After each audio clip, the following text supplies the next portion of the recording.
Gold hoarder vaults. Introduced all the way back in 2019, these were hands down the best way to farm gold hoarder reputation at the time. But since the value of the items in the vault have been nerfed, the main reason to do these is for the commendations, which net you some pretty rare cosmetics for your pirate and ship. Located around the map, vaults can be found at their various islands by finding the pedestals near the wall paintings for each one symbol.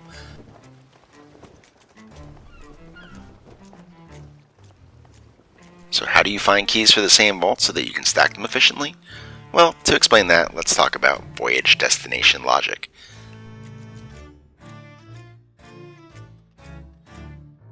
Let's take Devil's Ridge for example, located at the southeastern part of the map.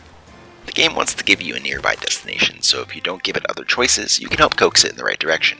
As you can see here, every voyage I drop is sending me to Devil's Ridge because there are no other islands close enough for it to send me to.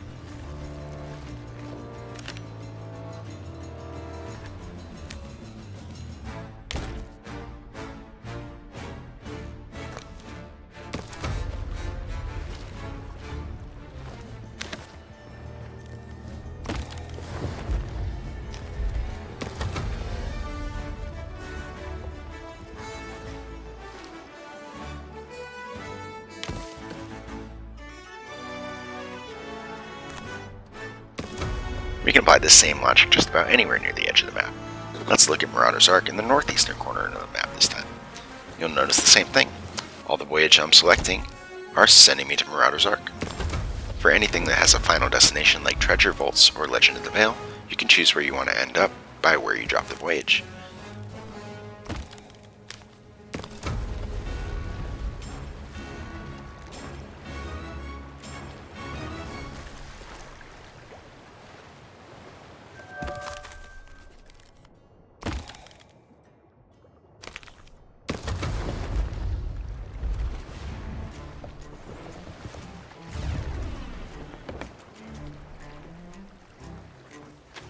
With that in mind, let's look at Crescent.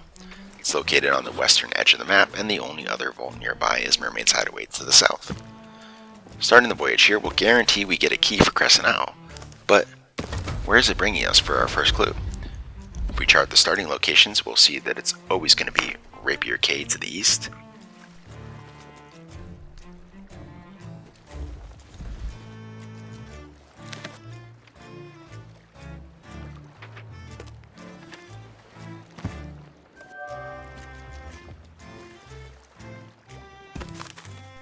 or Sea Dog's Rest to the south.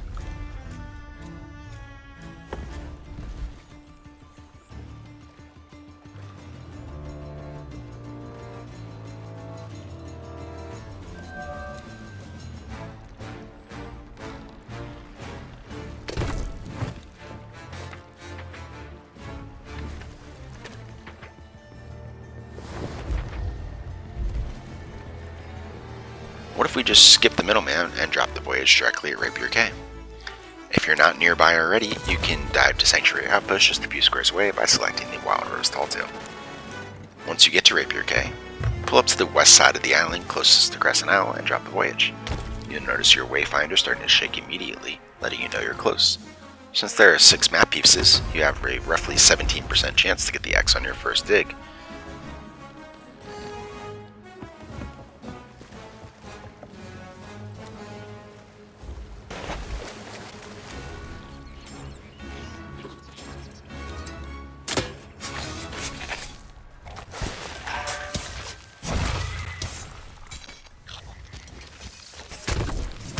Actually got lucky here and found it on my first dig, but I didn't even notice until I was editing the video, so oh well. You can certainly sail around the map and dig up the rest of the pieces, but I'm lazy, so I'll just cancel the voyage and drop it again. These skeletons will drop some loot occasionally. I like to just leave it on the ground in case I get sunk and want to raise my emissary level quickly. I'll pick it all up when I'm done farming keys here. The map you get will either be for Crescent, Mermaid's Hideaway, or Cannon Cove. Once you see an X, simply go dig it up in the chest, and it'll have a key for Crescent on it. As long as you started the voyage in the right spot, you'll always get the right key. You can do this as many times as you want to stack vault keys, but from my experience, it seems like the more keys you have, the less likely you already get an X on the first dig. The consolation prize is that you get these little loot pieces for pretty much every failed dig, so it sort of numbs the pain of having to keep recycling the voyage.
see, it's starting to take progressively longer to find a key the more I stack.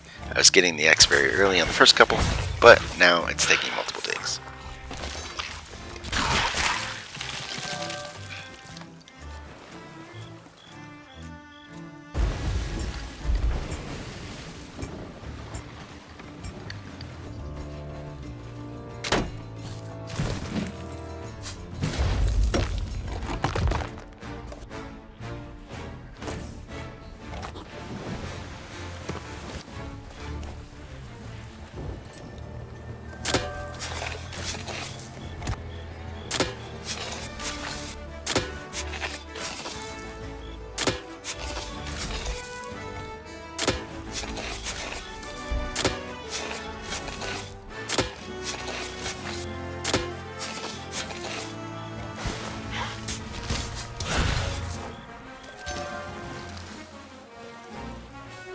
Once you're satisfied, don't forget to sail around the island and collect your loot.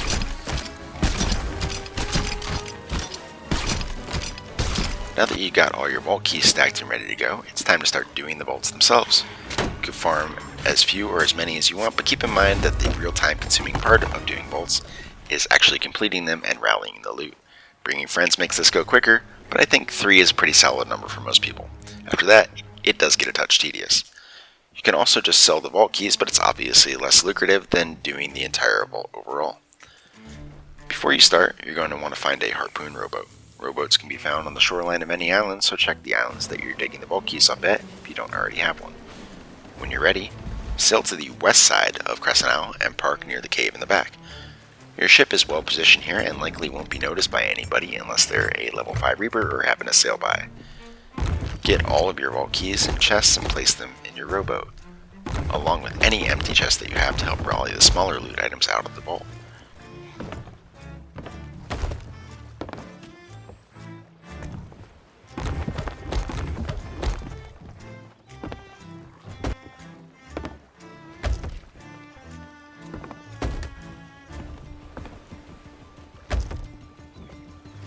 Bring your rowboat into the cave and position it so that you can shoot the harpoon through the doorway leading to the vault.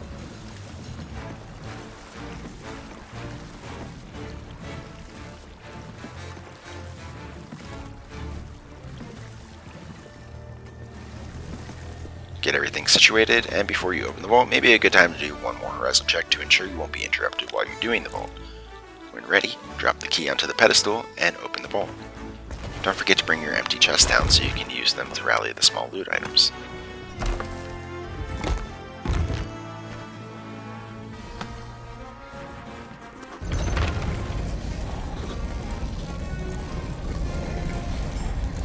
When the vault opens, start bringing the loot outside until you come across a medallion.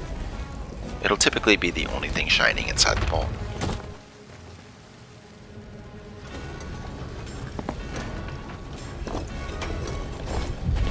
You technically don't need any clues to solve the puzzle, but it's way easier with at least one. Match the first pillar to the image on the table and then check the fourth pillar to find an image that contains the image on the first pillar. The second pillar will always have a key followed by a lock or a single chain, and the third pillar will always have a lock followed by a key with 2 chains. Turn the second and third pillars to match the combination you see on the fourth, and then press the button on the table. Just like that, we open the secret compartment to the chest of ancient tribute, the most valuable piece of loot in here. Once you're done, simply run around dropping all the loot onto the floor, and then rally it outside the door so you can access it once the vault door shuts.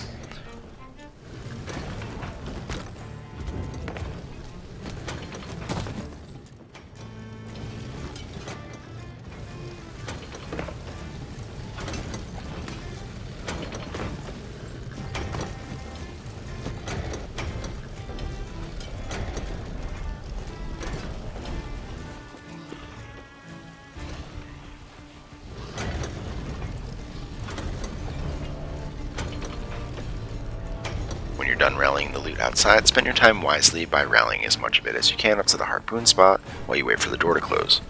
You'll want to put the loot on this rock right here, as there's an invisible wall behind it that the harpoon will get stuck on. Now it's just a matter of doing the rest of the vaults. As soon as the door to the vault closes, you can drop another key and it'll reset with a new layout and new loot. When you're finished collecting all the loot and rallying it to the spot, use the harpoon on the rowboat to pull it all in.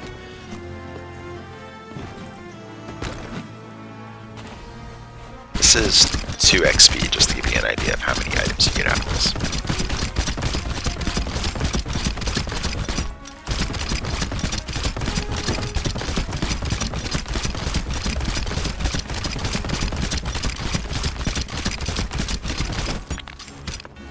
Bring the rowboat back to your ship and attach it, but don't bother moving the loot out of it.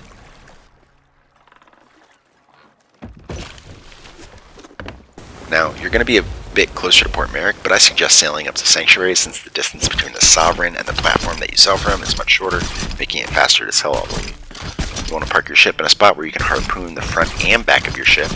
That way you can pull the loot directly out of the rowboat, making it much easier to collect.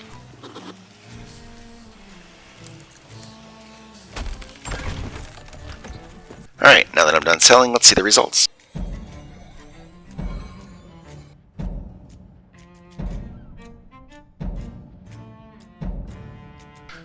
About 313,000 gold along with 9 levels. Not too bad. The main appeal is the cosmetics though, which you can buy at the Gold Hoarder Company shop. Once you open 100 bolts, you can buy the Gold Hoarder Blunderbuss, Flintlock Pistol, Eye of Reach, and Cutlass, along with these sails that are pretty cool. Well, there you have it. By utilizing our knowledge of Voyage destination logic, we were able to not only farm vault keys efficiently, but it opens up a whole new understanding of how to plan play sessions for Sea of Thieves. Don't forget to drop a like on this video and make sure to subscribe for more Sea of Thieves guides and contents. Until next time, stay honest.